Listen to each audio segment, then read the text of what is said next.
देश में लोकतंत्र है, संविधान है, अदालतें हैं, लेकिन सवाल यह है कि क्या अब नाराजगी का मतलब खुलेआम हमला करना है, हिंसा करना है? समाजवादी पार्टी के राज्यसभा सांसद रामजीलाल सुमन, जिनके एक बयान से नाराज होकर करणी सेना ने उनकी पिटाई करने की, कुटाई करने की चेतावनी जारी की थी, अब करणी सेना ने रामजीलाल सुमन पर हमला भी कर दिया है। खबर अलीगढ़ से है। रामजीलाल सुमन बुलंदशहर एक पीड़ित परिवार से मिलने जा रहे थे, तभी अलीगढ़ में गभाना टोल प्लाजा के पास करणी सेना और क्षत्रिय महासभा के कार्यकर्ताओं ने टायर से उनके काफिले पर हमला कर दिया। इस हमले की वजह से काफिले के अंदर दो गाड़ियां आपस में टकरा गई। गनीमत रही कि कोई बड़ा हादसा नहीं हुआ, वरना इस हादसे में किसी की जान भी जा सकती थी। घटना के बाद से तुरंत पुलिस ने मोर्चा संभाला और रामजीलाल सुमन को अलीगढ़ जिले से बाहर निकाला। करणी सेना लगातार रामजीलाल सुमन की पिटाई करने की धमकी देती आ रही है। रामजीलाल सुमन ने राणा सांगा को लेकर एक ऐसा बयान दिया था जिस पर भारत में विवाद बढ़ गया, बवाल मचा और जगह जगह प्रोटेस्ट होने लग गए। करणी सेना ने राणा सांगा की पिटाई करने की धमकी दी और अब उन पर हमले की खबर भी आ रही है।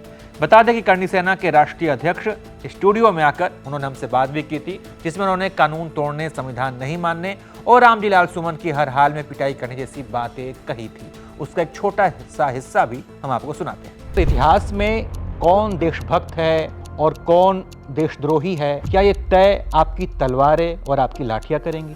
आक्रोश है, सनातनियों में आक्रोश, महापुरुषों को लेके अभद्र टिप्पणी बर्दाश्त नहीं करेंगे हम। आपके लिए बड़ा क्या है, सनातन या संविधान? हमारा सनातन, हमारा क्षत्रिय धर्म, हमारा धार्मिक ग्रंथों का मान सम्मान, वो हमारे लिए संविधान से भी बड़ा है साहब। भारत के सबसे बड़े राज्य के पूर्व मुख्यमंत्री, जिन्हें जनता ने कभी मुख्यमंत्री बनाया, अखिलेश यादव, उनको गोली मारने की धमकी दी जाती है। मार दी?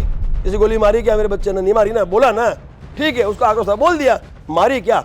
आपने बनारस में एक सपा कार्यकर्ता को पीट दिया। जिसने भी पीटा मैं उसका आभार व्यक्त करता हूँ, बहुत सही किया। आप जिस भी कथित व्यक्ति की बात करें, आपने कुटाई कर दी, आप जीत गए, लेकिन हार तो गया ना यूपी का कानून, हार तो गई ना योगी जी की पुलिस। कानून अपना काम करे, मैंने रोका क्या? कानून को रोका क्या? डाल दे मेरे पे केस, जेल में डाल दे, फांसी दे दे मेरे को, मैंने मना क्या? क्या तैयार हूं मैं। ऐसा तो आए दिन फिर लोग कानून डालो नहीं तो मैंने क्या मना किया साहब? डाल दो ना, डाल दो, सीधी बात है। जो भी महापुरुष बकवास करेगा उसको उसके दांत तोड़ दिए जाएंगे साहब। ये यूपी की योगी जी की पुलिस जो है ना, बड़ा कही जाती है कि बड़ा क्राइम के खिलाफ एकदम सख्त रहती है, अपराधियों का इनकाउंटर करती है, पैरों में गोली मार देती है। लेकिन क्या आपकी डील हुई थी क्या उस दिन योगी जी के साथ में कि आप लोग उस दिन बढ़िया तलवार डंडे लेकर चल रहे थे और पुलिस चुपचाप बैठी थी?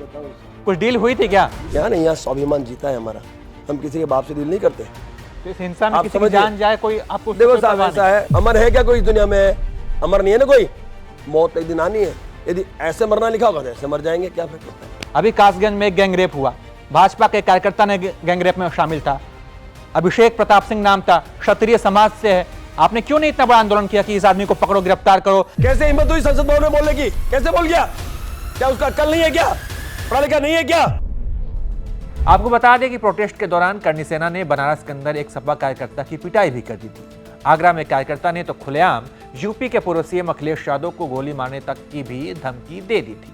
और अब अलीगढ़ के पास रामजीलाल सुमन के काफिले पर करणी सेना ने हमला कर दिया है। सवाल है कि क्या किसी नेता के बयान से असहमति का जवाब हिंसा होना चाहिए? क्या कानून को हाथ में लेने का अधिकार किसी संगठन को दिया जा सकता है? और सबसे बड़ा सवाल कि अगर राजनीति में असहमति का जवाब जब हिंसा से दिया जाएगा तो लोकतंत्र के भविष्य का क्या होगा? इस पर आप क्या सोचते हैं? अपनी राय बताइए और देखते रहिए आप एबीपी लाइव।